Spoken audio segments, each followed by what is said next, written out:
Hello అండి, welcome to our channel. Secretary కథని కొనసాగిద్దాం. జయంతి టైప్ చేసిన కాగితాలన్నీ తప్పులు రావడంతో రాజశేఖరం తిరిగి టైప్ చేసుకుంటూ ఉన్నాడు. అప్పుడు జయంతి వస్తుంది. జయంతిని అలా కూర్చోమని అతను మిగతాదంతా టైప్ చేసేశాడు.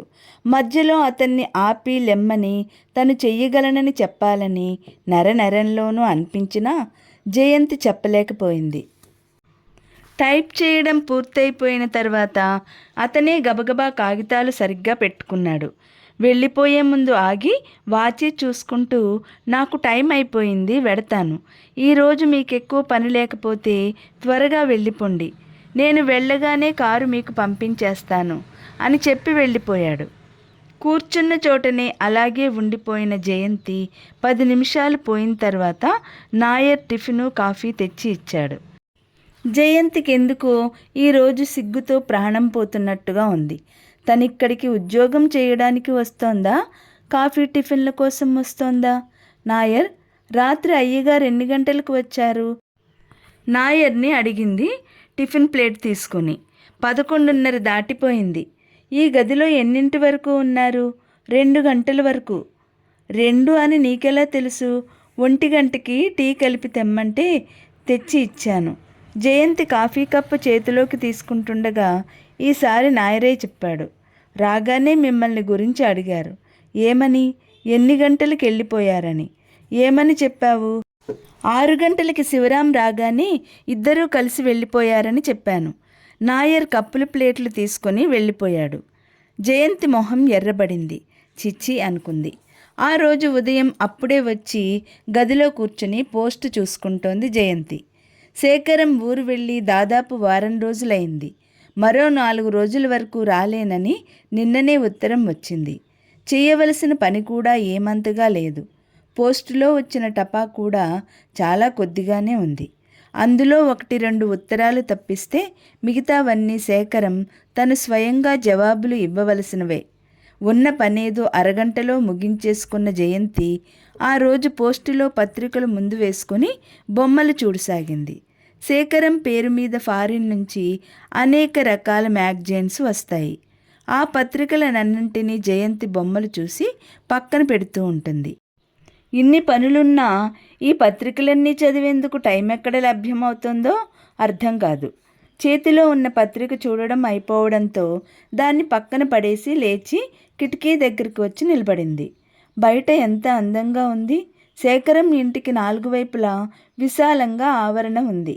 ఇప్పుడు ఈ కిటికీలో నుంచి చూస్తే కనిపించే ఆవరణలో మాలతి, సన్నజాజి, బఠానీ పూల మొక్కల, మామిడి, సపోటా ఫలవృక్షాలు ఉన్నాయి. నిలువుగా ఉన్న సపోటా చెట్టుని ఎర్రటి చిన్న చిన్న పూలతో గుత్తులు గుత్తులుగా వెరబూసి పెనవేసుకుపోయిన బఠానీ తీగె సన్నగా వీస్తున్న గాలికి వయ్యారంగా ఊగుతోంది.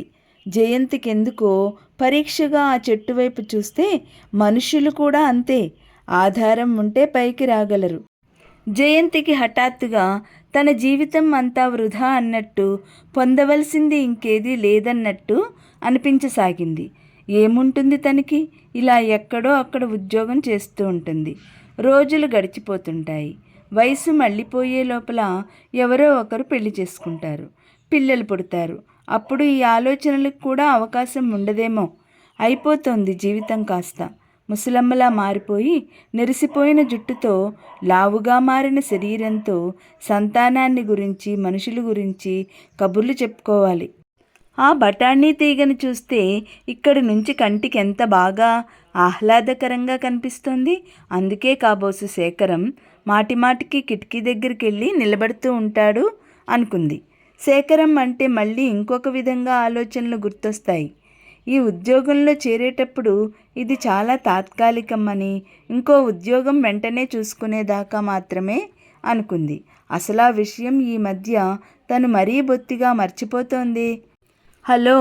పరధ్యాసగా కిటికీ రెక్కకి తల ఆంచి బయటికి చూస్తున్న జయంతి ఉలిక్కిపడి వెనక్కి తిరిగింది.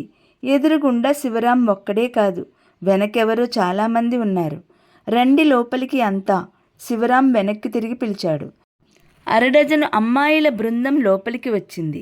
శివరాం వెనుక నిలబడిన మగపిల్లలు లోపలికి రాలేదు. అంతా కలిసి గండిపేటకి పిక్నిక్ ప్రోగ్రాం వేసుకున్నాం. మీకేం పని లేకపోతే, అభ్యంతరం కూడా లేకపోతే రండి. ఈ దోమనే వెడుతూ బాస్ ఊళ్ళో లేడని గుర్తొచ్చి ఆగాం. మీరొస్తే నేను మీతో పాటు వాళ్ళంతా కూడా సంతోషిస్తాం. అంతా నవ్వారు. జయంతి కూడా నవ్వింది. మీకు ఈరోజు సెలవు ఎలా దొరికింది అంది, మనసులో వెళ్ళడమా మానడమా అని ఆలోచిస్తూ. మీకు అసలు వీళ్ళని పరిచయం చెయ్యనే లేదుగా, చెయ్యనివ్వండి ముందు అంటూ లావుగా పొడుగ్గా పక్కా బొంబాయి ఫ్యాషన్లో ఉన్న ఓ అమ్మాయిని చూపిస్తూ, ఈవిడ కుమారి నీరజాదేవి గారు. బొంబాయి నుంచి హైదరాబాదుని పావనం చేయడానికి వేంచేసి 6 రోజులైంది. మనసులో వెళ్ళాలనే ఉంది, కానీ మళ్ళీ ఎందుకో జంకుగా అనిపించింది. అది తెలిసే ఇంత ధైర్యంగా లోపలికి వచ్చింది. మీరు ఇంట్లో చెప్పలేదే అనే భయం కూడా అక్కర్లేదు. సరిగ్గా 5 మహా అయితే 6 గంటలకి ఇంటికి వచ్చేయచ్చు. శివరాం తటపటాయిస్తున్న జయంతికి హామీ ఇచ్చాడు. లేకపోతే ఓ చిన్న సెలవు చీటీ టేబుల్ మీద పెట్టి వచ్చేయండి, పనేదైనా ఉంటే వెనుకగా నిలబడిన ప్రకాశం అన్నాడు. నిజమే, ఇదిగో పెన్ రాసేయండి. శివరాం జేబులోంచి పెన్ను తీసి ఇచ్చాడు. అక్కర్లేదు, పర్వాలేదు, పనేం లేదనుకోండి. జయంతికి కళ్ళ ముందు వెనుక తను టైప్ చేయకుండా శివరాంతో వెళ్ళిపోవడం, సేకరం చేసుకోవడం గుర్తొచ్చింది. ఆ రోజు వేరు, అతను ఊళ్ళో ఉన్నాడు. అయినా వచ్చిన ఇన్నాళ్లలో ఒక్క పుట్టినరోజుకి తప్ప తనెప్పుడు సెలవు తీసుకుంది? సందేహించకండి, రండి, సరదాగా వెళ్ళి వద్దాం. నీరజాదేవి కూడా చనువుగా బలవంతం చేసింది. జయంతి కాగితాలన్నీ సర్ది బయటకు వచ్చింది. బయట 2 కార్లున్నాయి. కార్ల నిండా పండ్ల బుట్టలు, ఫ్లాస్కులు, వాటర్ బాటిల్స్, ట్రాన్సిస్టర్, కెమెరా, కిక్కిరిసి ఉన్నాయి. ప్రమీల జయంతి వైపు తలెత్తి చూడలేదు, పలకరించలేదు. ఊళ్ళో ఉన్న కుక్కపిల్లను తల దువ్వుతూ కూర్చుండిపోయింది. తర్వాత ఏం జరిగిందో రేపటి వీడియోలో తెలుసుకుందాం.